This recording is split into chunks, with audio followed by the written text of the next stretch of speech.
আমাদের আজ সারা পৃথিবীতে আমাদের যে দুটো আর এই রবীন্দ্রনাথ একজন কবি ও কম্পোজার এবং একজন পেইন্টার, কি অমোঘ পেইন্টিংস। এবং রবীন্দ্রনাথ এই একটা কাজ, আমি আমি এখন আমি জাস্ট একটা আলোচনা আমি সবার সামনে দিয়ে দিলাম, যে যার মতো করে বাড়িতে গিয়ে ভাবুন একটা জিনিস।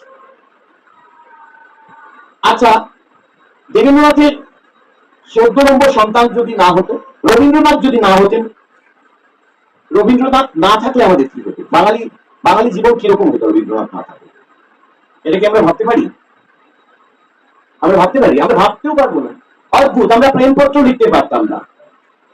আমরা আমাদের ঘর সাজানো, আমি কিন্তু এটা কিন্তু একটা সাবেকি ঘর সাজানোর কথা বলছি, আমরা কিভাবে একটা ফুল মাথায় গুজবো, কিভাবে কি করবো, কোনোটাই ভালো করে করে লিখতে পারতাম না।